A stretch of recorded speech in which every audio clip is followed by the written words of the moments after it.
So here we're going to take part two of creating a new constitution. And what we talked about last time was basically the Constitutional Convention, and we talked about the major parts of the Constitution, checks and balances. And so when we start part two, we're going to start with the ratification debate. So let's start there. So after 1787, they met in the summer, they came up with the best constitution they could, and they sent it out to the states to ratify. Now, according to the Articles of Confederation, which is our current government at this point, they needed to have all 13 states agree to change the Articles of Confederation. Well, the men who wrote the Constitution knew they would never get that, and so they wrote into their document that if they got 9 out of the 13 states to ratify, that would replace the Articles of Confederation and we would be operating under a new constitution. And so they kind of played fast and loose with the law right here a little bit, because this was otherwise there was no way, like Rhode Island, and we'll talk about it later, was no way, and North Carolina were going to sign a new constitution, so we knew we couldn't get 13. And so the Constitution is written down, it's copied off, it goes off to the states. And so now we're going to have two factions, two groups of people. They're not political parties. They're just formed for this one issue. And they're going to be called the Federalists and the Anti Federalists. And they're going to be debating the Constitution back and forth in state capitals all across the country, and in bars, in churches, on the corners, in newspapers. Everybody's going to be debating the merits of this new Constitution. Is it good for us as a country or not? So the Federalists are going to be the one in charge of the Constitution, that want the Constitution. These people tend to be very well educated. The well-educated are the wealthier class. And if you remember in our last lecture, when we talked about the Articles of Confederation, the wealthy class, the merchant class, the tobacco plantation owners, they were having some real problems trading with people around the world for their goods. And the Articles of Confederation just wasn't strong enough to help them out. And so the wealthier people, the well-educated people in America, are really going to want this new constitution, for the most part, more than the Articles of Confederation still. Also, these people tend to be urban.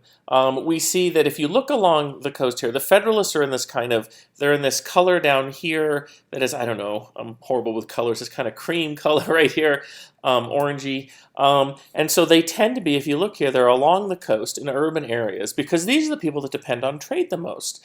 And so, we have problems with pirates in the Mediterranean, we have problems with the French and the British and the Spanish all punishing us and not letting us trade with them, and we just didn't have a government that could do with that. And so these people all have, it's in their interest, their economic interest, to try to create a stronger government.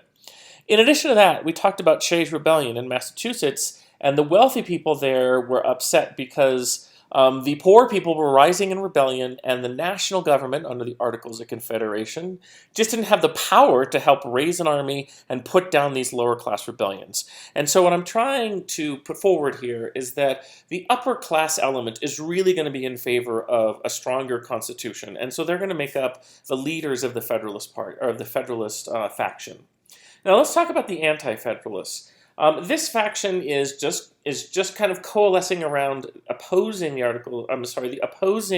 this new constitution. And they want to keep the Articles of Confederation, or even if they don't want to keep the Articles of Confederation and they know it needs to be replaced, something not so strong as this new constitution.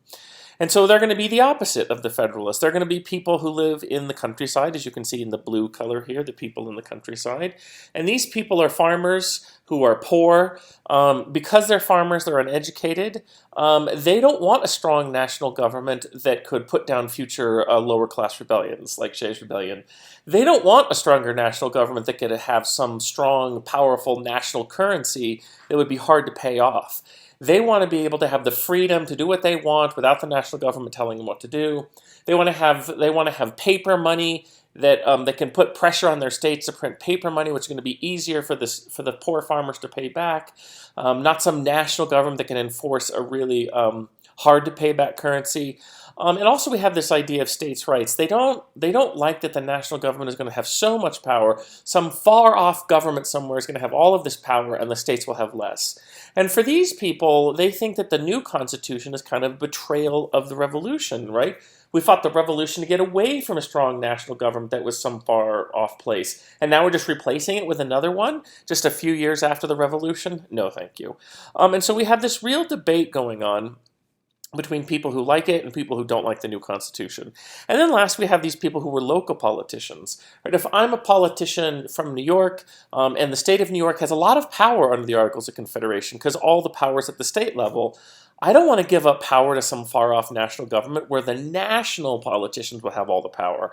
And so we have definite groups of people opposing it and supporting it. And so what are some of the main issues during the ratification debate? And we've kind of touched on these already, but I think it makes sense to talk about them just briefly again.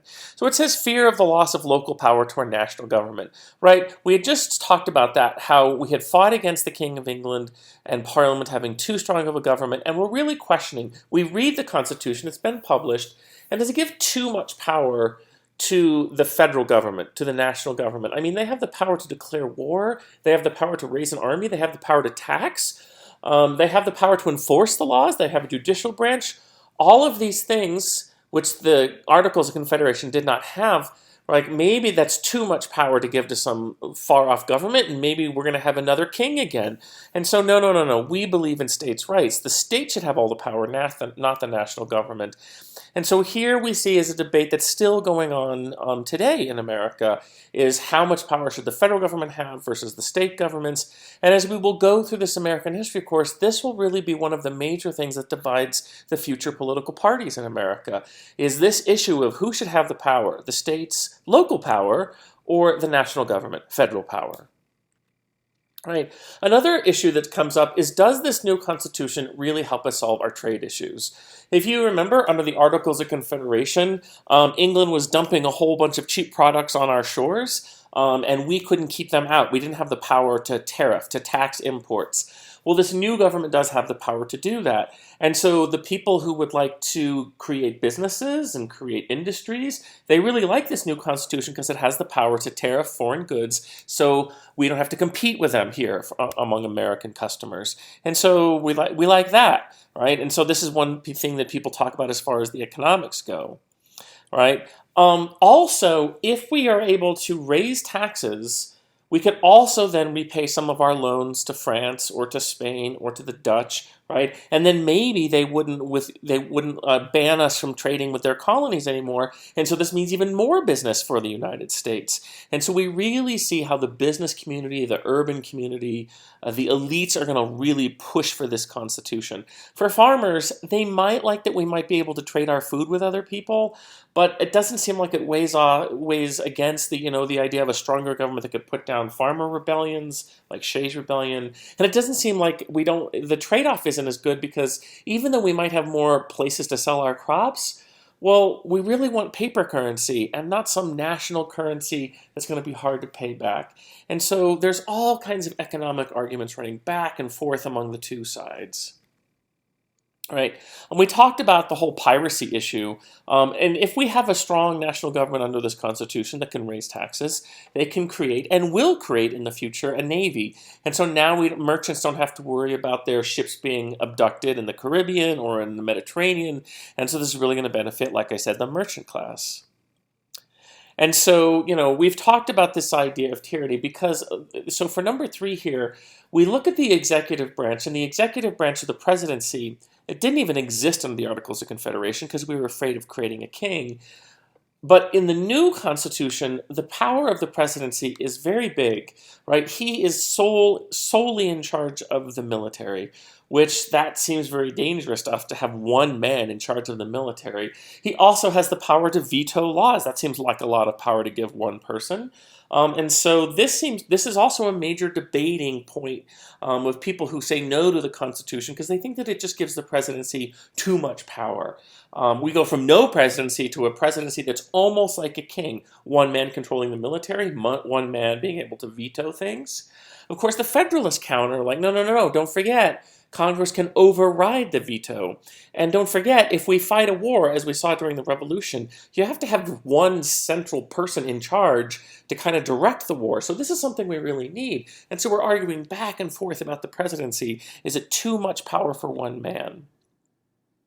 Now, as part of these debates, right, people are wondering another issue, right? So yes, we've dealt with the issue of too much power for one man, But what about if there's a small group of people that take over America and control Congress? An oligarchy, if you will. An oligarchy is a small group of people who control everybody else. And the people who were fighting for the Constitution, the Federalists, said, don't worry about this, right? America is too big, too vast. There's too many states. We have Northerners and Southerners and middle colony and middle Atlantic states, and they just have too many interests. There's merchants, and there's plantation owners, and there's farmers.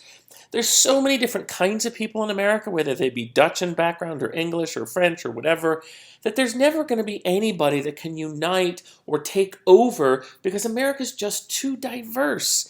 And so this will work because our country is so big that no oligarchy, no one man, no one person is going to be able to control the whole country, all three branches of government. Forget it, won't happen. Now this is all expressed in a series of articles called the Federalist Papers, but this particular one is addressed in Federalist number 10. It says, no, you never have to worry about the power of a minority over the majority in America because America's just too big. Right? And we don't even have to worry about any one section of the country taking over, because if the North tries to take over the South, and the mid-Atlantic colony states will fight that against them. Or if one person tries to take over like the president, well, then we have checks and balances in the Constitution.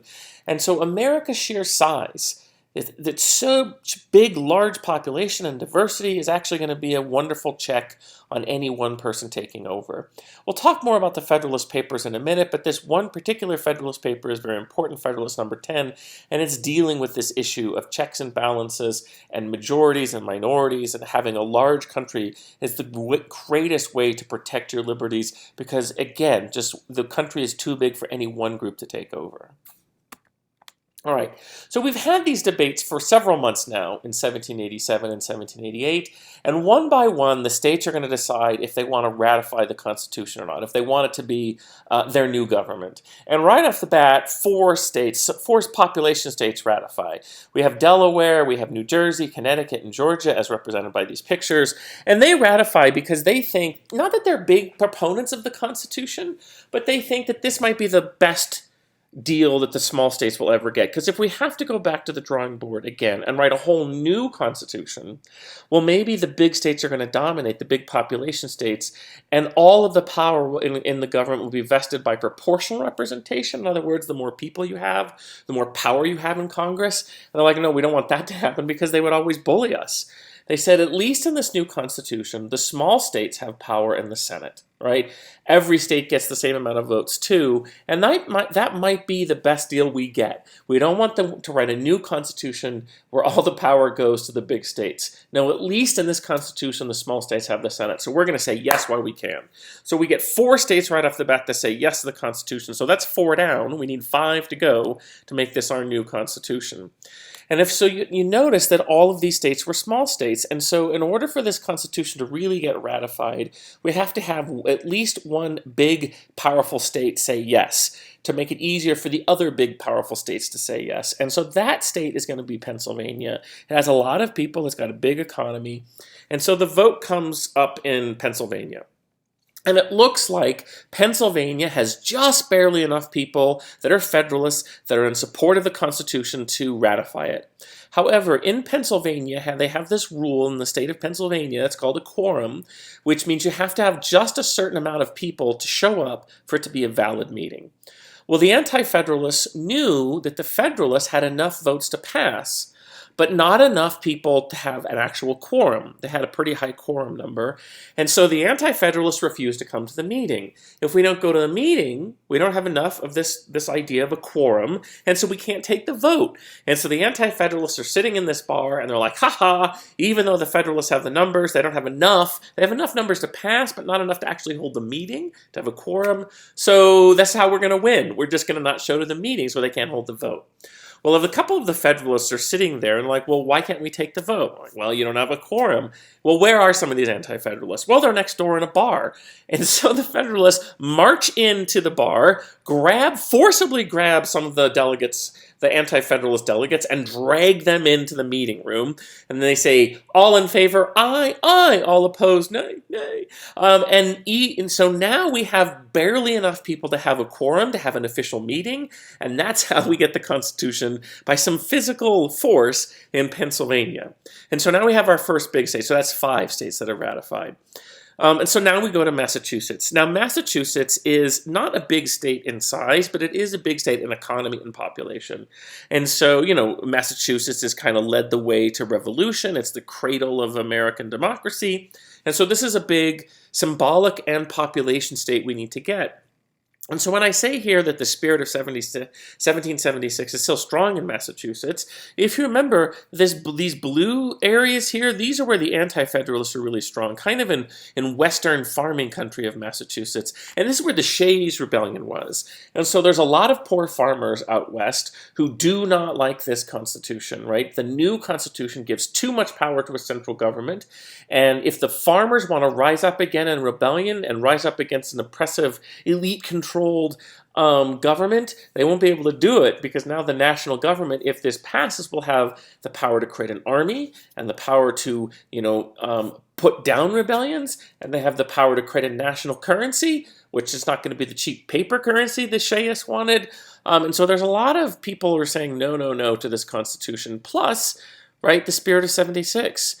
They fought a revolution for democracy, liberty, freedom, and small government. Those are all Enlightenment ideas. And they think that this new Constitution is a betrayal of the revolutionary spirit. It's just too much power to a far-off central government. And so it doesn't look like the Constitution is going to pass Massachusetts. And so the Federalists have to work out some kind of a deal to try to get it passed. And so the Federalists say to the people in Massachusetts, the Anti-Federalists, look, what is it going to take for you to say yes to this Constitution? And they get enough Anti-Federalists to say, well, we might say yes to the Constitution if there is something in there that guarantees our spirit of 76 rights. Well, what do you mean? Well, there's nothing in the Constitution as originally written that guarantees our freedom of speech and press and religion and all of these things. And this is very important to us because we all believe that the government should be limited and the people should have these rights as sacred. And so the Federalists are like, okay, fair point. I'll tell you what we'll promise. If you guys vote for the Constitution, we promise our first order of business is we will make a list of rights. We'll call it a Bill of Rights. They will immediately amend the Constitution, add to the Constitution. If we do that, will you guys vote for it? Well, maybe, the Anti-Federalists say. It's sounding pretty good now. And so to kind of cap it off, they go to one of the most powerful, richest men in Massachusetts, and his name is John Hancock, and they say, look, we know that a lot of people look up to you in Massachusetts. What can we do to get you to get some of these Anti-Federalists are kind of on the fence. They like the idea that we are going to promise a Bill of Rights. And he says, I don't know, would you make me like the first president? If you make me the first president under this new Constitution, I'll get everybody on your side. And so the Federalists are like, done, right? We're going to do our very best to make sure that you are the first president elected under this new Constitution. Can you go get the Anti-Federalists on our side? And he says, well, since you promised me that and you promise a Bill of Rights, we'll do it. And so Massachusetts says yes. Now, of course, politics sometimes are about promises you don't intend to keep. And so he is not going to be our first president. We all know George Washington will be our first president under the new Constitution. But we see this is how, and mostly it's because we promise a Bill of Rights. This is how we see Massachusetts vote yes to the Constitution. And so now we have 9 states ratified, and we haven't gone through them all, but we do have 9. And so technically, this can be our new Constitution that replaces the Articles of Confederation. But we still have 4 states that have not ratified. And Rhode Island and North Carolina, well, they're small states population-wise, and they really do not like this new Constitution at all. Unlike the other small states, they are like, no, no, no, we don't like that the House of Representatives still has all of this power. I mean, the Senate is nice, that helps for the small states, but it's still not too much power for the big states. No, no, no, we will never ratify. But who cares? I mean, no disrespect to Rhode Island and North Carolina at this point, but they're small states with a very small economy and a very small population, and we can go ahead without them. But we can't go ahead without New York and Virginia, right? The 9 states that have ratified, they can create a new government, a new country based on this Constitution, and we can leave Rhode Island and North Carolina behind. But we cannot create a viable new government and Constitution without the very big, powerful, economic population states of New York and Virginia. And so we have to get the Constitution ratified in those, right? And so let's go to Virginia first, right? And so Virginia, in order to get the Constitution passed for Virginia, I mean, it helps that we've already passed to have a Bill of Rights. Certainly in Massachusetts, and people are listening to that in Virginia too. But in Virginia, we do kind of the same thing we did in New York. We go to one of the most popular, most well-respected people in Virginia, the man who led our military during the Revolution. We go to George Washington, and we say, hey, George, would you endorse this Constitution? We think it's going to be good for America. And George sees the government under the Articles of Confederation falling apart. He sees that this new government might split up into 13 new governments if we don't do something, or at least 3, North, Middle, and South, or maybe 2, North and South. And he didn't fight for that all those years in the Revolution just to have his country fall apart. And he thinks that the government does need a stronger central government to make this happen. And so he says, yeah, I will endorse it. And so because we have this kind of celebrity spokesperson in Virginia that people respect, with his help, Virginia says yes, and it ratifies. And so now, of course, we have 10 states that have ratified the new Constitution. Great. But again, we really need New York because New York is such a pivotal state. It's got such a big economy, such a great harbor that we have to get to New York to ratify. And so to get New York to say yes, there's this big campaign by the Federalists, and they pass a series of papers that we've talked about before called the Federalist Papers. And it's a series of newspaper editorials to try to get the people of New York to see just how good this Constitution is. They bring up all of the points that the Anti Federalists had about the president being too strong, or maybe one group of people will take over, or there's not sufficient guarantees for our rights. And they answer them one by one in this brilliant collection of papers that says, no, actually this is the best Constitution we could write, and it's really going to solve our problems. And we've already highlighted Federalist number 10. And because of this, and New York also doesn't want to be left out, and we see that we have a Constitution that's going to be ratified in these other places, and we've already promised a Bill of Rights, and the influence of these Federalist Papers, New York ratifies. And so now we have 11 states that have ratified. And so that still leaves Rhode Island and North Carolina out in the cold, but who cares? We have all the big population states. We have all the big economic states. Let's move forward. And so now we see that now we have a new Constitution. The Article of Confederation goes away, and we have now the U.S. Constitution. Eventually, North Carolina get on board because they feel like, well, it's a big, scary world out there, and we don't want to be left behind. Maybe England will come take us back if we're not part of the new United States. Maybe the Spanish will invade us. Maybe the Dutch, who knows? And so we'll ratify. Now, North Carolina and Rhode Island were dominated by a bunch of anti-federalists because there are these small farmers that don't want to lose control to these big, powerful states. But it's kind of like peer pressure, like, oh my gosh, we don't want to be left behind, so we might as well ratify. And so we see this very famous bottom cartoon. All of the other states have ratified. You can see their stars here. Each pillar is a state, and they're holding up this new roof of government that is supporting it all. And so North Carolina says, okay, we'll ratify and join our sisters. And we see the cartoonist has drawn the hand of God reaching out of the clouds. And yes, this is the right decision because God is helping us see the light. Okay, very good. And of course, Rhode Island is obstinate here and says, no, we will never ratify. And so this political cartoonist is saying, and look what's going to happen to you, Rhode Island, if you don't ratify.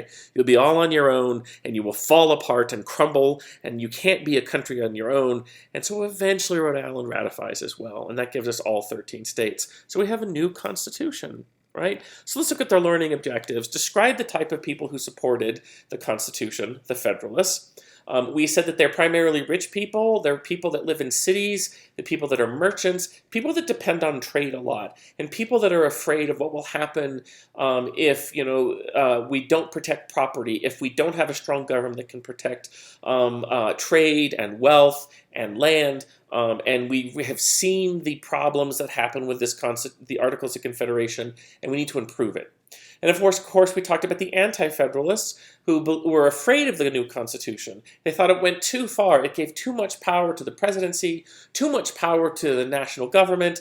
It didn't protect small farmers. It didn't have a Bill of Rights. All of these things made people be on one side or the other. Number 6, it says summarize the various arguments the Federalists used to argue for the Constitution. And this is what we've been talking about in this whole lecture, right? It has a system of checks and balances, so no one branch or no group of people can take it over. We talked about Federalist number 10 that said, no, we're never going to have one group of people take over the whole country because America's too big for that. We're too diverse, right? It said that it's going to use economic arguments. It said that we're going to have a strong government that can pass tariffs to protect American manufacturing and help it grow. We're going to be able to raise taxes and have a big military to protect our Navy and our merchants. We're going to be able to pay off loans so we can finally trade with other countries again. And all of these things kind of go together to kind of convince people to support the Constitution. Number 7, identify how the Federalists were able to get the Constitution ratified in Pennsylvania, Massachusetts, and New York.